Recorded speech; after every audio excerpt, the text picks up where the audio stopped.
Jackboy, who's apparently calling me out for not exposing Kodak Black after Jackboy dropped Kodak's Interrogation. Now, I don't know if this is clickbait. All Urban Central, 2.87 million subscribers. The title says, F a sniper. Jackboy calls out 1090 Jake after Kodak Interrogation. So let's go ahead and listen to what Jackboy has to say. I need my boy. I see a lot of blogs be like this. I need my boy 1090 to break it down for me so I can understand more. I need a new PS5 controller. That's what I'm in. But 10. All right, so immediately he says, I need my boy 1090 Jake. That doesn't sound like I'm getting called out. That sounds like I'm getting called upon. But obviously, you know, it's a better title if it's, oh, he's calling out 1090 Jake. So yeah, this already sounds clickbait as fuck. But let's see what he's saying. I'm in. But 1090 gotta break it down for me so I can understand more. You hear me? But I won't give a Jesus himself come and say, like, well, you ain't do nothing wrong. Boy, if that was a serious charge, you talking about this and that, but your ass would have told some. All right, I'm going to be honest with y'all. I've made a hell of a reputation when it comes to exposing people, exposing rappers, getting paperwork, whatever. But my word is not above Jesus, okay? I appreciate the respect. We already know that. I'm not on that level. But let's see what else he...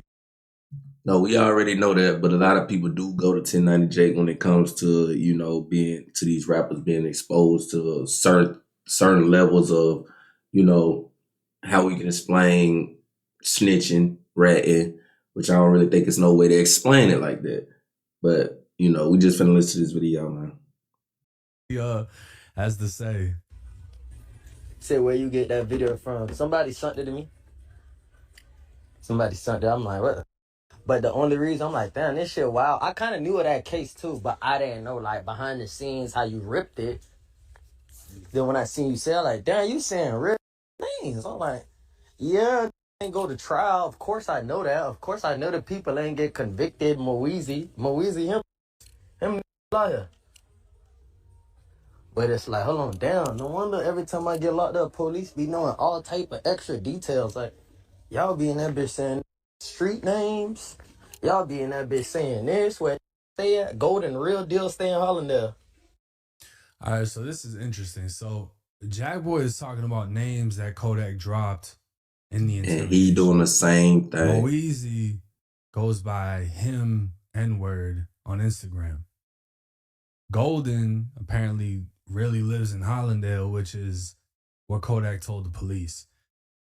So according to Jackboy, Kodak's talking about real people, but Whack 100 and his team of Avengers or whatever they're called, the Exposers.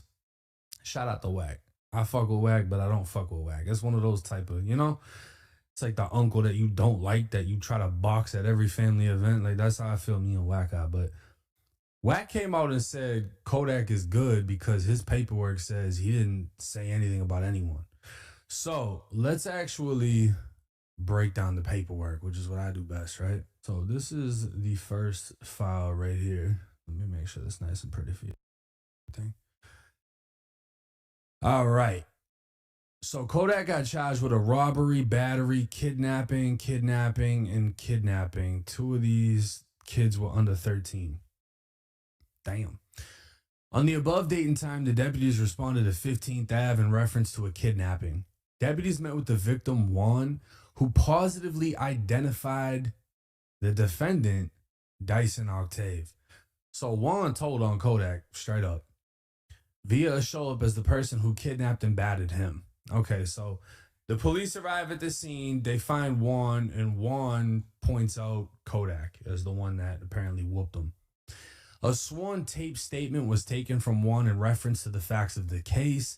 He stated that the defendant chased after him, punched him several times, and then dragged him into a blue Audi against his will. Juan suffered lacerations, bruising, and...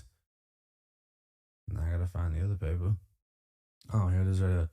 And swelling to his face, hips, and legs. Damn, Kodak whooped his ass. If you swelled up somebody's face, hips, legs. All right, so I'm while talking deputies about were beat on him. scene, several other juveniles approached and stated that the defendant and another person took them against their will.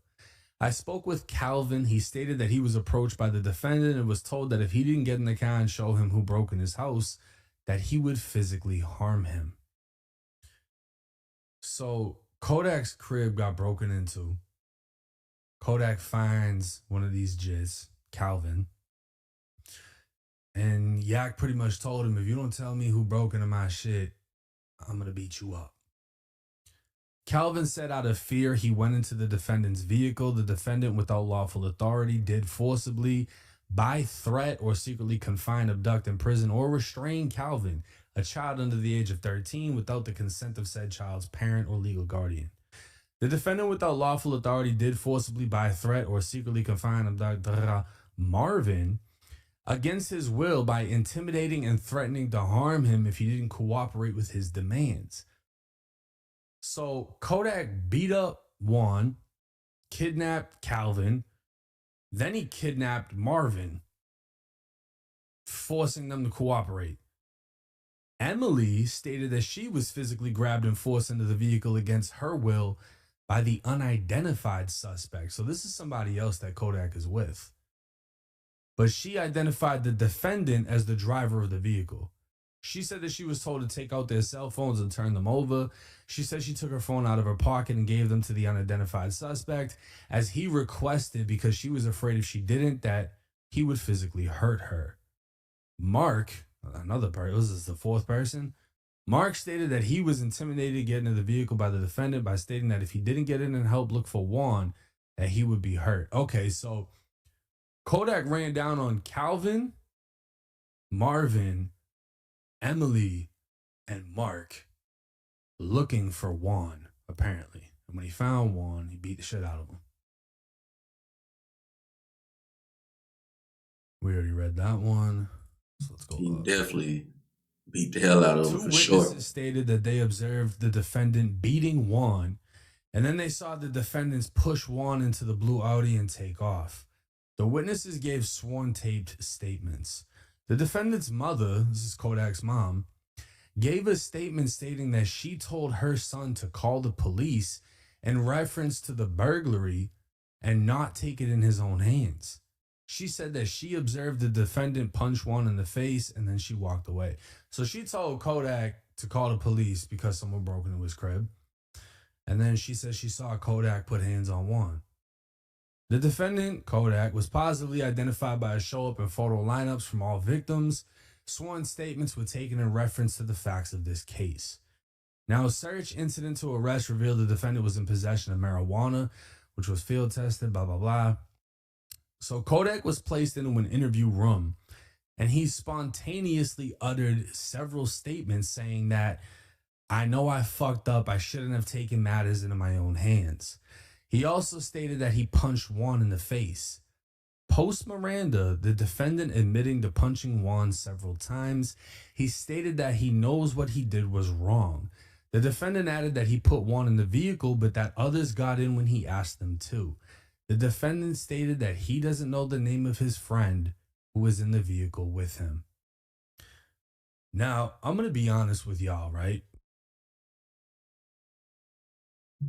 Before 1090 Jake give his thoughts on it. So to me personally, if this part right here has anything to do with that investigation or that investigation video, I feel like Kodak Black didn't snitch on nobody. He was saying what he did and what he took care of. You know what I'm saying? So if this is what that video is about, that's not snitching, man. That's just, you just saying what the hell you did. I don't think nothing wrong with that. Because reading this right here, Kodak is admitting to what he did, and he's not identifying his boy that apparently did it with him, which is flawless, right? Like this is what gangsters are supposed to do. This is what, if you in the streets, this is how you're supposed to, he didn't really have to admit it, but everybody fucking said he did it. So he's like, yo, I did what I did, but I'm not telling y'all whatever. But what's crazy is paperwork is one thing. When you see something come out of somebody's mouth, it's an entirely different story. Now, obviously, I have the full interrogation. And the full interrogation was like 4 or 5 hours, but I got out all the parts where he's like sleeping and shit. And it came out to 1 hour and 39 minutes. Now, what's interesting about this, you know, I had put whatever these are called so y'all can see everything, right? The investigation, Kodak admits he hit the boy who stole his jewelry. Sheriff asks Kodak for DNA, yada, yada, yada. Now, it gets really interesting when it comes to the paperwork because Kodak names his friend. Kodak names Pito as the friend who put the victims in the car. Now, this little piece of information is important because it actually goes against what the paperwork says. The paperwork says he never identified his friend. So we're going to go to 10129 and we're going to actually listen to what. I might have spoke too soon, man. I might have spoke just a little bit too soon, man. I apologize, bro. If it's snitching, if it's right, I apologize, man. I didn't watch it. I didn't watch it, man. I should have watched it. What this is saying. And y'all can hear it from Kodak. What's your homeboy's street name? Or rap name? Huh? Pito. What's your homeboy's street name? Matter of fact, let's rewind this a little bit so we can hear the context of the conversation leading up to this. I did hit him. I'm wrong for that. Did you ask him? I ain't asked him about my stuff. Just hit him straight up? I ain't just straight up hit him. I finished 100 times. I ain't even really just only hit him like that. You know, I was asking about it, but I ain't asking about like, hey, where's my stuff? I asked about it like, you know what's going on, let me know. You know how if you do something wrong, like we ain't really just gonna say, okay. He was saying no. Yeah, like no, like man, like no, but the way he was acting with it, like he know he wrong. Yeah. He was ready to run before I hit him like that. You know what I'm saying? But I hit him one time. I ain't even really want to hit him. After I hit him, you hit him, did he fall? No, he fell after he was running. He couldn't catch himself, and then when I'm chasing him, he just like so nervous or whatever, and then he just. You sound like Kodak popped the shit out of his ass. I ain't gonna lie. He tried to catch himself. He could have caught himself, but he fell. I ain't hit him no more when he was on the floor. He was already on the floor, and people was on the street, all that. This day was a long day. It wasn't even, because how it was brought up to the attention. After you hit him, you caught up to him. We still had a long day after. So you picked him up? Yes. He was in the car. I put him in the car. How did you put him in the car? I ain't even put him in the car. My homework. Okay, so Kodak dropped the shit out of Buddy, who was apparently a minor. Kodak was 18 at this time. And hit him so bad, he had to get picked up. But this is interesting because the detective asked, how did you get him in the car? And Kodak is about to say he didn't do it, his friend did it. Yes, he was in the car. I put him in the car. How did you put him in the car? I ain't even put him in the car. My homeboy put him in the car. But what's your homeboy's name? I don't know his real name, but that's my homeboy though. He ain't hit him. I hit him. What's your homeboy's street name? Or rap name? Huh? Pito. Pito? Yeah. He ain't no rap. Okay, so this is important right here, right? Kodak fucked up. Kodak kept it real in the beginning, saying, I mean, not really, right? He just fucked up because he says, I put him in the car, and the detective asked, how did you put him in the car? He said, well, I didn't do it. My homeboy did it. Had you never said that, no homeboy would have been brought up, right? So then he says, all right, what's your homeboy's name? I don't know his name. He's my homeboy.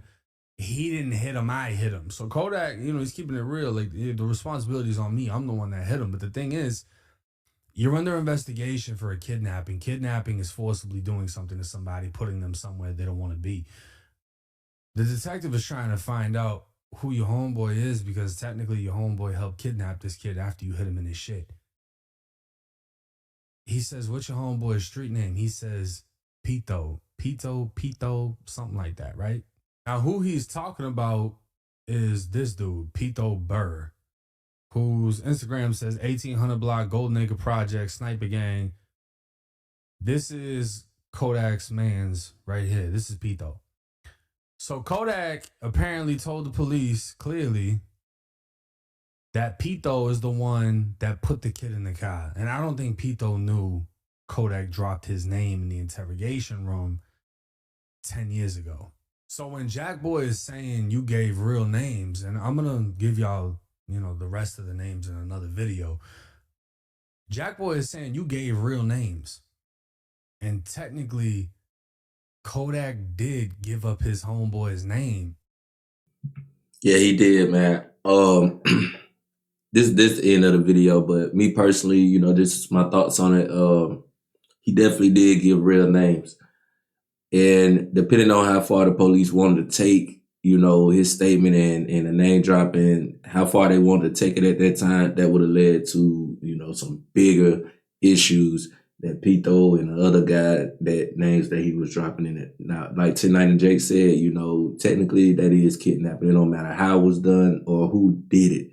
You knew something was going on. Kodak knocked him out. You helped Kodak pick him up and put him in the car. Accessory to the crime. Simple as that. You know what I'm saying? But y'all get in the comments, man. Let me know what y'all think about this video, because to me, it's still a lot of making that we got to do. We got to make some sense out of this. Like, comment, and subscribe. Until next video, I'm out.